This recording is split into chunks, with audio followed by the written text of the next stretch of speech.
سيامة كتما عدقرات كاب كبابي مخوني مزمسة أغحادهم زبهال جزاي زتتحزيو زي أغحادهم زبهال أزيوم تفرحن تولادن عقامة مزنورو كندشع زبهالو جزاي عقامة سلسة بقاسة أغحادهم أمنايلومي كتما عدقرات عريدو نسراويتو الأخ بمعادون زر درقوريصهم ميدا كغوروهم لعغهم اتي قطقطو زولوم بوتا نايلومي موصا ورقين كبابي ماي أبعان ينيرو دحر حزي أغحادهم نسراويتو كندي زأكل قطقيتكم نزبل حتو كندقرات زبل ملسي بمركاو إيو كاب كندقرات عدقرات زبل شم كمستو هوا يقلس عدقرات كافتي شمون مبقاس قرات كاب زبليو تقرات اول مبقاسيو نحرشا مريت كوينو أقراب زوزحة كبابي نيرو أفتا أقراب زوزحة كبابي قطقيتهم ملم عالت الناس أرحو علم انتاي سارحكم لما عن تخبها لكلو كند زقرات زخون إلهم سلسة زارو بو عدقرات زبل شمتوا هوا ننوح جزينا تصوعت له صني حياة ما زاجت جابتها قرص حيزو هاي كتما ملك حيزو من محدار كابز جمرون نوح جزيو لذي عدقرات قدميلو زي فلت له تمحور رسب ناي نقد محور رسبيو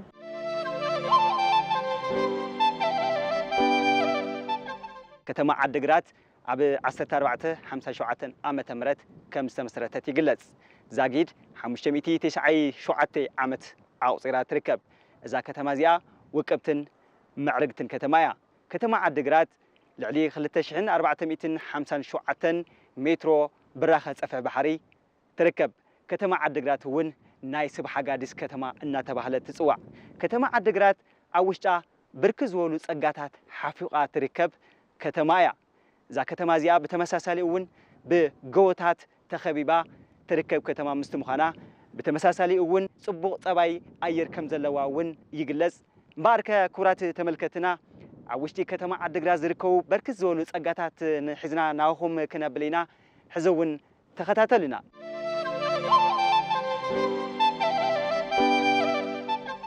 كتما عدقرات أب زوبا مبرق تقراي أبزلو عبيتي أتصادفن قوبتاتن تتصقيعة تعالى خدان استشفنت مرعاتها تمثل طعوم أير صباي ناب كل كورنعات تقراينا خعام تحلالة في مقدي زخونت كاب تقراي حليفاون كساب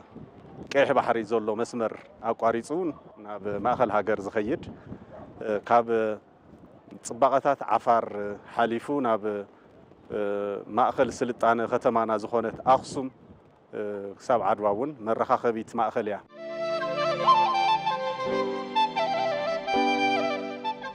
كتما عدقرات كمبل 16 كفل زمن جميرا ماخل بوليتيكاوي محدرات تግራይ كم زنبرز زفلت خوينو عب 1868 عامة مرت جنرال نابير ون ناي سميناوي كفال هاجرنا ماخل وتادراوي معسكر كتخون كم زمرصا تاريخ ينغرنا كتما عدقرات كم قدام دور دامون وندا قدن كالوت مسحبات تريزم عب كبابئة زحازت كوينا حمانتاوي كبر بعل مسكال دما بزدمغ زخبر لا كتمايا ባህላዊ ምግቢ ጥሕሎ ግዕዝምን በለስን እውን ካልኦት ዓድግራት እትፍለጥ ኣሎም ጸጋታት እዮም ዘለዋ ጸጋታት ንምግላጽ ጥዑም ኣየራን ኣየር ጸባይን ይትዋና መሰረታዊ ጽቡቕ ነገር ኣለዋ ዝበሃል ካብኡ ሓሊፉ ከዓ ዓድግራት ዓዲ ጻዕራም ህዝቢ ሰሪሑ ዝበልዕ ላዕልን ታሕትን ኢሉ ብኸውዱን ብኸብዲ ኢዱን ብዝባን ኢዱን ሰሪሑ ናብርኡ ክለውጥ ዝፍትን ማሕበረሰብ زفتن تقراوي تفري عديا بزحات اب كينه طببون زنطفو ببرك عالم طرح ببرك عد طرح زيكونس ببرك عالمون زفلطو بزحات سنه طبباويان ون زفريت كتمايا كمني نفسير دمصا حقوس قبر هيوت كمني بحتا قبر هيوت نايسم مسسالي حوات يكونن كالوتون بتعمل بزحات كمني قبر اغزابير قبر صادق حالو ناولكو ገንዘብ ይወዲዮ እዩ ካልኦቱም በጣም ብዙሕ ስለዝኾኑ ሁሉም ንምግላጽ ጽገሜ ኣብ ኪነ ጥበብ ብዙሕ ኣበርክቶ ዝገበረት ከምኡ ድማ ኣብ ማሕበራዊ ምትሕግጋዝ ማሕበራዊ ክብርታት ዘለዋ ከተማ እያ ሰብ ተሓጋጊዙ ናብርኡ ከመይ የሸንፍ ዝብል ዝተፈላለዩ ውዳበታት ፈጢሩ ናብርኡ ጻዓርዓር ዝብል ማሕበረሰብ ዘለዋ ከተማ ዓዲግራት ኣብ ዓዲግራት ክትመጽእ ከለኻ ንጸጋታት ቱሪዝም ዝኾኑ ብዙሓት መስሕብ ቱሪስት ዝኾኑ ብፍላይ ምስ ቤተ እምነታት ተሓዙ ቦታታት ኣለዉ ምብራቃዊ ዞባ ኩልና ከም ንፈልጦ ብሃገር ደረጃ እውን ኣብ ትግራይ ቶም በዝሒ ዘለዎም ናይ በጻሕቲ መስሕብ ዝኾኑ ቦታታት ኣለዉ ካብ ትግራይ እውን ቶም ዝበዝሑ ንረኽቦም ኣብ ዞባ ምብራቅ እዚ መስሕብ ቱሪዝም እዚ ምስ መስቀል ተኣሳሲሩ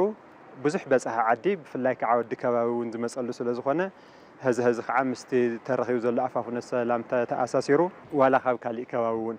እዚ ናይ ውሽጢ ዓዲ ቱሪዝም ዘቤታዊ ንብሎን ናይ ደገ ቱሪስት ዝመጽኦም ዝከባቢ ዝጉብንዩሉን ዕድላት ከስፍሕ ብዝኽእል መልክዑ መስቀል ብስፍሓት እዩ ዝዳሎ ካብቶም ምድላዋት ሓደ ኮናይ ዓኾኻይ ስነ ስርዓት ከም ዘሎ ኮይኑ ኣብቲ ዓኾኻይ ብዙሓት ዓይነት ባህላዊ ምግብታት ኣብዚ ከባቢ ፍሉይ ዝኾኑ ኣብ ካሊእ ከባቢ ዘይተለመዱ ዝቐርብሉ ኣሎ ጥሕሎ ኣሎ ግዕዝም ኣሎ ሶላ ኣሎ እዚኦም ባህላዊ ምግብታት ናዮም ኣብቲ ዕለት 16 ልክዕ ዓኾኻይ ስነ ስርዓት ምስ ተወድአ ናይ ድሕሪ ሰዓት ዘሎ ፕሮግራም መስቀል በዓል ክንኽበር ከለና ካርኒቫል ናይ ጎደና ምርኢት እውን ነርኢና እንታይ ነፍቲ ናይ ጎደና ምርኢት ነርኢ ባህልና ናውቲ ገዛ እንታይ ባህላዊ ኣቑሑት ንጥቀም ምግብታትና ከመይ ነዳልዮም ናይ መርዓ ስነ ስርዓትና ናይ ቁኖ ናይ ኣከዳድና ባህልና እንታይ ይመስሉ ዝብል ነቲ መንእሰይ እውን መዘኻኸሪ ነቲ ጋሻ ኮይኑ ዝመጽእ እውን መፋለጢ ዝኸውን ፕሮግራም ተዳልዩ ስፍሕ ዝበለ ምንቅስቃስ ይግበር እዩ ኣብ ምብራቃዊ ዞባን ከባቢ ዓዲግራትን ብርክት ዝበሉ ዝድሰሱን ዘይድሰሱን ሓድግታት ዝርከብሉ እንትኾን ክሳብ ሕዚ እዞም ጸጋታት እዚኦም ግቡእ ዝኾነ ናይ ምህዋእ ስራሕቲ ከም ዘይተሰርሐሎም መተሓባበሪ ባህልን ቱሪዝምን እታ ከተማ ኣይተ የማነ ተኽለ ማርያም ይሕብሩ እዮም ከም መብራቕ እንተወሲድና ካብዚ ከም ዓዲግራት ስፔሲፊክ ወሲደ ክገልጽ ዝኽእልታ እዩ ዘለውና ጸጋታት ገና ይተጠቕሙ ኣለዉ ናብ ጥቕሚ ዘይውዕልና እዮም ኢና ክንሰርሐሉ ኢልና ተጊህና ምስ መዳርግቲ ኣካላት ኮይና ብሕራን ንልዓል ዘለና ሕጂ ከም ቢሮ ባህልን ቱሪዝምን መምርሕታት መሰረት ምግባር በቲ ናይ ሚኒስትሪ ባህልን ቱሪዝምን መሰረት ምግባር ንሕና ሓዚ እንታይና ክንሰርሕ ዝብል ከም ዓዲግራት ምስ መዳርግቲ ጀሚርና ኢና ናይ መሪሕነትና ኣብ ከምዚ ዘለዎ ረኣያ ብጣዕሚ ዝተሓተ እዩ ኣብ ቱሪዝም ዘለዎ ረኣያ ኣብ ባህሊ ዘለዎ ረኣያ በምንም ሪሶርስ ክምድበ ይኽእልን ባጀት ክምድበ ይኽእልን ዝመሪሕነት እዚ ንኡ ኣነቃቂሕካ ኣረዲእካ ብተግባር ናብ ከምዚ ዝበለ መማረፂ ዘይብሉ ናይ ኢኮኖሚ ዘርፊ ክኣቱ ንሕና ናይ ሰሙያት ባህልን ቱሪዝምን እዩ ዓብዪ ገዛዕ እዩ ኣለና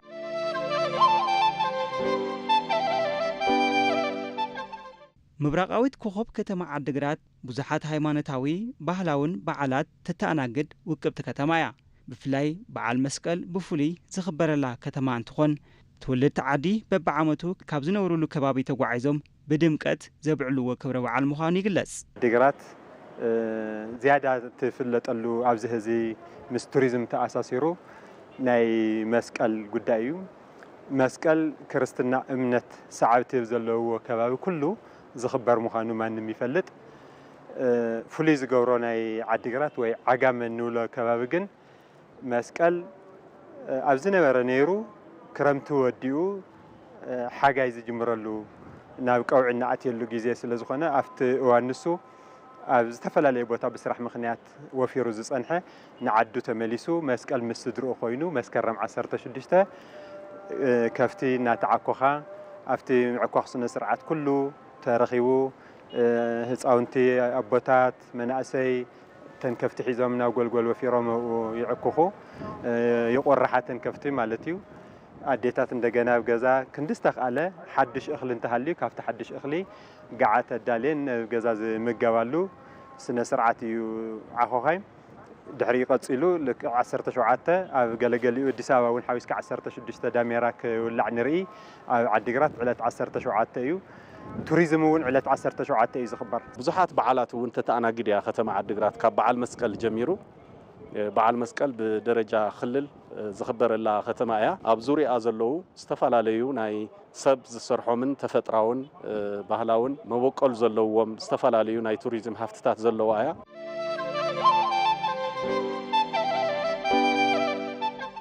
ምብራቃዊ ዞባ ብፍሉይ ዝፍለጠሉ ባህላዊ ስርዓት ኣመጋግባ ባህላዊ ፀወታን መስተጋብርን ዝንጸባረቐሉ ከባቢ እውን እዩ ባህላዊ በዓላት ኣለዋ ባህላዊ መስተጋብር ምስ ኣመጋግባ ምስ ጥሕሎ ያው ኣብ ዞባ ምብራቕ ብሰፊሑ ዝዝውተር እዩ ማእኸል ዓዲግራት ድማ ናይቲ ዞባ ማእኸል ስለ ዝኾነት ናይ ጥሕሎ ኣብ ከባቢ ኢሮብ ብብዝሓት ዝዝውተር ግን ድማ ሕዚ እውን ዓዲግራት ማእኸል ስለ ዝኾነት ናይ ግዕዝም ሶላ ሜስ ከይጣዓመ ዝወፅእ ዓጋመታ የለን ኣብዚ ተለማሚዱ እዩ ዝወፅእ ባህላዊ ፀዋታታት እውን ከምኒ ማሰ ኣውሎ ዝበሉ ኣብዚ ከባቢ ብሰፊሑ ዝዝውተሩ ባህላዊ ፀዋታታት ባህላዊ መስተ ናይ ምግቢ ዓይነታት ባህላዊ መስሕባት ባህላዊ ምግቢ ቤት እንዳጥሕሎ ለኸፊተዮ እዚ እንዳጥሕሎ ባህላዊ ኩሉ ለዩ ሓደ ነገር እውን ለዩ ግዕዝም እውን ለዩ ጥሕሎ ምግቢ ኩሉ ናይ ባህላዊ ነገር ሰለዩ ጥሕሎ ባህላዊ ናይ ዓጋመት ናይ ምራቕ ኣውዘዋ ተባሂሉ ብዝፍለጥ ጥሕሎ ይበሃል ካብ ስገም እዩ ዝዳለ ስገም ሸሚትካ ስገም ቆሊኻ ፈፂሕካ ጥሒንካ ኣዳሊ ብዙሕ እዩ ድኻም ኣለዎ ግን ድኻም ኣለዎ ፅቡቅ እዩ ከዓ ጥሕኒ ስገም ኣይእርግን እዩ ዝበሃል ብጣዕሚ በቃ መስሕብ ማለት እዩ ከም ቱሪዝም መስሕብ ኮይኑ ንጥቀመሉ እዩ መጀመርያ እኽሊ ይዕረ ካብኡ ይፍፅሕ ካብኡ ተዘጊሑ ብማይ ይቕሎ ማለት ዝጋሕ ካብኡ ተፈፂሑ ይጥሓን ካብኡ ጥሕኒ ይኾን ካብኡ መጀመርያ ጌርካ ለዊስካ በቃ ኖርማል ሕሩጭ ምስኮነ ይልወስ በቃ ከምዚ ትሪኢ ኢላ ከምዚ ይኾን እዋን ንምብላዕ ክምቹ እስካዕ ዝልስልስ እውን ይውቃዕ ስለዝኾነ ንምብላዕስ ንኽምቹ ጥሕሎ እንትዳለው ቦይነ ይብላዕ ማ ፀብሒ ኣለዎ እዩ ቦይን ስለ ዘይብላዕ ትፀብሕስ ካብ ምንታይ ከምታዳለው እስቲ እሱ ደኣ በርበረ ስጋ ብዙሕ ነገር ቀመማቃሚምካ ይስራሕ ካብኡ ፃሕሊ ይስራሕ ይብላዕ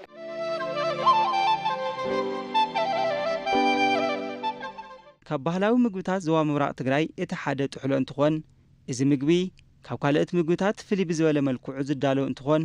እንኳን ዶ ኩሉ ግዜ ዝምገብዎ ተመጊቦሞን ዘይፈልጡ ኣፎም ማይ ዝመልእ ተፈታዊ ምግቢ እዩ ጥሕሎ ከመይ እዩ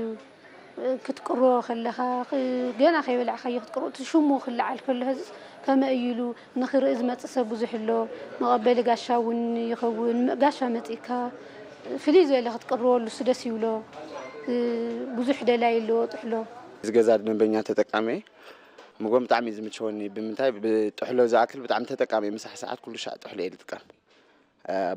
ሓደ ጥሕሎ ማለት ብባህልና ተፈላጥነት ኣሎ ካልኣይ ነገር ከዓ ጥሕሎ ማለት እዩ ኣይተኣርግን ይበሃል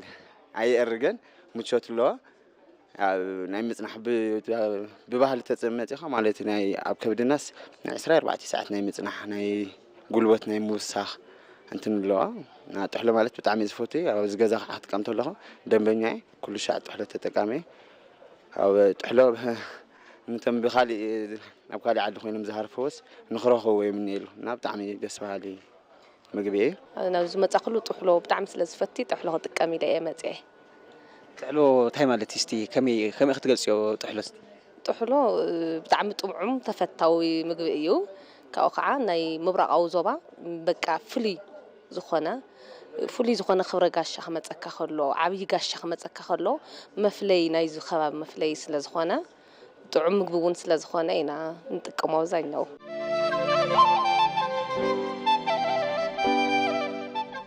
ጥሕሎ ኣብ ምብራቃዊ ዞባ በተለይ ኣብ ከተማ ኣብ ከባቢታት ዓዲግራትን ከተማ ዓዲግራት ብጣዕሚ ዝዝውተርና እስቲ እንታይ ይስምዓካ በተለይ እዚ ማሕበረሰብ እዚ ነዚ ባህላዊ ከምዚ ዓይነት ምውናኑ ስኻ ከም ሓደ ተወላዲ ናይዚ ከባቢ እንታይ ይስምዓካ እስቲ ሓደ ኣነ ያው ከምቲ ዝበልካዮ ብባህልና ኣብ ዓዲግራት ብበዝሒ ከም ዝለዓል ኮይኑ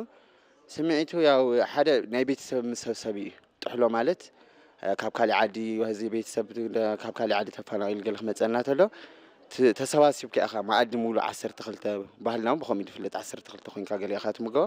ያው ፍቅር ወላዲ ማለት እዩ ኢለ እየድሓስብ ኣነ ጥሕሎ ማለት ናይ ስናው ናይ ወለደይ ፀንሕኒ ስናው ኣነ ሻሕጂ ተጠቃሚ ምሳሕ ጥሕሎ በሊዕኻ የጥሚ ዝበሃል ኣባሃል ኣላ ነው ከመይ ትገልጽ እስቲ ካብ ስገም እዩ ዝስራሕ ስገም ከዓ ፎኩስ እዩ ወኻዓነ ቀሊል ምግቢ ስለ ዝኾነ እውን ኩሉ ሰብ ዝፈትዎ ስለዚ ስኺ ኣብ ዝገዛ እዚ መጽኺ ኣብ ዝዳ ጥሕሎ እዚ መጽኺ ኦልሞስት ተጠቃሚ ኸና እንታይ ተሰሚዕክ እስቲ أنا كل جزء تحلو تتقاميته تحلو عفلي زبالة طعم سلزلوا كل جزء متينا أنا نتقاملو إننا بتعمي دسبل ولا تجزاون دسبل سحاب أيو نايتو بهل نايتو تحلو بهلون ملو زحاز أيو سلزي بتعمي دسبلني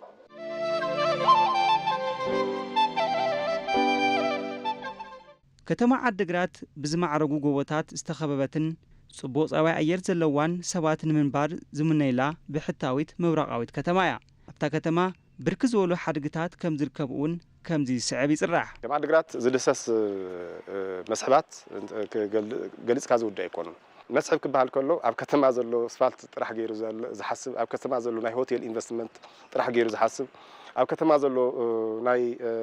መግለጺ ክብርታት ዝመጹ ታሪኻዊ ክብርታት ወይ ከዓ ህንጻታት ፍርስራሳት ኮኑ ኸልዩ ቤተ እምነታት እነዚኦም ጥራሕ ኣይኮነን ጌርና ሕናና ከም መስሕብ ንሓስቦም ዙርያ ምላሽ ናይዚ ከተማ እዚ ዘሎ ብምሉኡ ካብዚ ከተማ እዚ ዝመፀ ጋሻ መዕረፊኡ ኣብ ዘመናዊ ሆቴል ተኾይኑ ካብዚ ተስኡ ናብ ንዕኦም ሃዊፁ ይመፅኡ ኣብዚ ዝዓርፍ እሞ ንሕና ከም መስሕባት ንሓስቦም ከም ዞባ ምብራቕ ክሰፍሕ ከለዋ ከም ትግራይ ዘሎ እዚ ከባቢ ትርኢ ከለኻ ብጎቦ ዝተኸበበ ከተማ እዚ ዙርያ ምላሽ ብጎቦ እዩ ብጣዕሚ ምዕሩጋት ጎቦ እዮም بناي هوسا جوجل خوينا زيرنا يوم يرنا بالGPS نعكرنا نعم 3400 كاب صفحة بحري بالراخة زلوا قوتات اليوم زي مالتي أوقاتهم عبيتنا لوج إنفستمنت كسحول نازخوليو ناي كيبل ترانسبورت ناي جو كخون زخوليو عاوزي كيسر حنا لسلس احنا بركت ولو سوهافتنا نزوزو انيو كتقوم اللي يكالو عاوزي بس كجوري يكالو نقداس أبكالت عدتاتن أبكال زرفتاتن يوم زوافر زلوا سلازي نحن زيك نفعلتو يزلنا نتحدث أجانا زيو تنايت فترة وسأجانا ولا كاب زلوا كتماتات تجري زحش عدل كهليات الكتمة عديقراتيا تجوغرافيا كما متعاون نعدوا نسمرا نمقلة بسلسة جز وهنا قدنا الله أيراون تعميو زخنا سب ماشي وخنا ورلو زخليو مقاد كوينني وي قربرت عني له نصرصر له يكونن ما خلاي زبحال كاب 15 كساب 10 زلو ديغري سنتيغريد زلو اير صباي سلا زخونت كم صقاينا نوصلت زلو اير كونتاتون بغوب استخبب ايو عدغرات سلازتي سينري نبلو ملكا مدراو قمامطا نايت ختماون نغونا مبرع كطمت كلها بزي تغوون اشتن بزي بغول عاقص قنس زبل سلازخونه صحاي كتوص خلا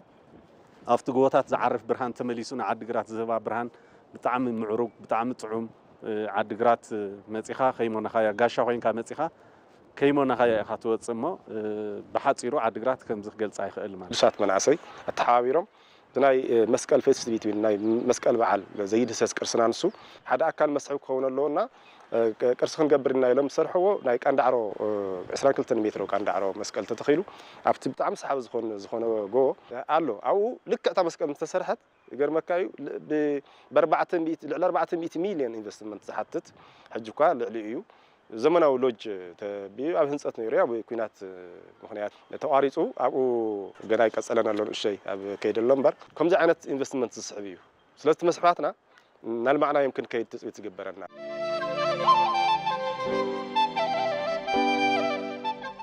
ኣብ ኢትዮጵያ ንመፈለምታ እዋን ዘመናዊ ትምህርቲ ኣብ ከተማ ዓዲግራት ከም ዝተጀመረ ኣብ ዩኒቨርሲቲ ዓዲግራት መምህር ሶሺዮሎጂን ካልቸራል አንትሮፖሎጂን ዝኾነ መምህር ሓጎስ ገብረ ማርያም ከምዚ ክብል ይገልጽ ጥሉ ከተማናውን ናይ ማእኸል ትምህርቲ እውን ያ ኣብ ኢትዮጵያ ብ1900 ዘመናዊ ትምህርቲ ተጀሚሩ እዩ ዝበሃል ኣብዛ ዓዲ ግን ብ1937 ዓመተ ምህረት ኣብ ከተማ ዓዲግራት ዘመናዊ ትምህርቲ ተጀሚሩ ኣብዚ ዝተወሰነ ግዜ ጸኒሑ ከዓ ናብ ዓሊተና ወሪዱ ማለት እዩ ስለዚ ኣብ ዓሊተና እውን ብጣዕሚ ዓቢ ሰፊሕ ናይ ቱሪዝም ማእኸል ኣሎ ማለት እዩ ስለዚ ኣብ ዙርያ ዓዲግራት ስለ ዝኾነ ኩሉ ተሓባቢሩ ይኽዓቢ ዝኽእል ስለዚ ዩኒቨርሲቲ ዓዲግራት እውን ኣሎ ኣብዚ ኣብ ማእኸል ስለዚ ኣብ ዩኒቨርሲቲ ዓዲግራት ዘለዉ ኣብ ዝተፈላለየ ዘፈር ዝሰልጠኑ ምሁራት ኣሳቲፍካ እቲ ናይ ቱሪዝም ዓቕሚ ናብ ረብሓ ማሕበረሰብ ዝቕየረሉን ኣጋይሽ ጻንሒቶም ዝነውሐሉ ግዜ በዚ ገይሮም ናብ ደብረ ዳሞ ክኸዱ ከለዉ ናብ ከተማና ናብ ኣኽሱም ክኸዱ ከለዉ ናብ ግርዓልታ ከባቢ ክኸዱ ከለዉ ብሓፈሻ ናብ ኣርባዕቲኡ ኣንፈት ክኸዱ ከለዉ ኣብ ዓዲግራት ከመይ ይጸንሑ ከመይ ተሓጒሶም ይጸንሑ እንታይ ማሕበራዊ ኣገልግሎት ሒዝና ክንጸልሕ ኣለና ዝብል ዋላ እኳ نباراي كتما تحبرتسب ناي وعلو أبركته خلوه جد انتخونه بوانا النت جن زملكوتا أكال مالت بوانا النت منجستيو منجستي كالوت مس منجستر كيف زلهم عالم لخاو تكال تزلو تفاليتو تزلو ناي عدقرات تسقى نعالم تفاليتو السوسعيو نتحبرت سو مأخذ زجبرة ناي توريزم بروجكتات كسرح اللوم يزبل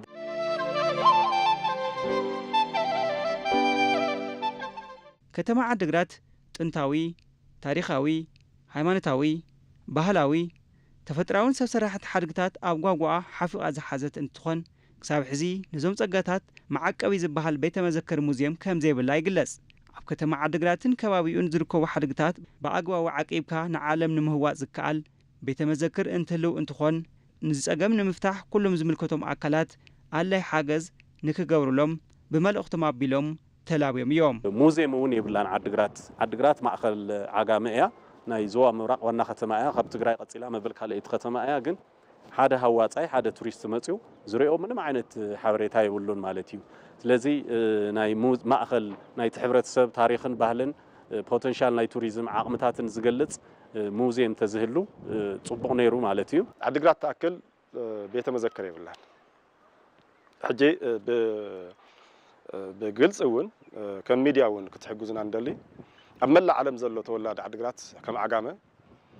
ንምንታይ ዓድግራት ቤተ መዘክር ዘይብላ ንሕና ናይ ታሪኽ ብርክት ዝበሉ ኣያታትና ታሪኽ ዝሰርሕዎ ኣሎ ብርክት ዝበለ ናይ ብእምነትን ብታሪኽን ብባህልን ንትግራይ ንዓለም ዘበርከተ ህዝቢ በዓል ታሪኽ ህዝቢ بس هذا بزين من تاي بيت مذكر زي والله دويلنا احنا حسب لنا حاج دويلنا احنا حسب ولا زقبا كان بهالتوريزم ون بزل على خبرينا صاويتنا غرب منقست وين تخرج كجبر له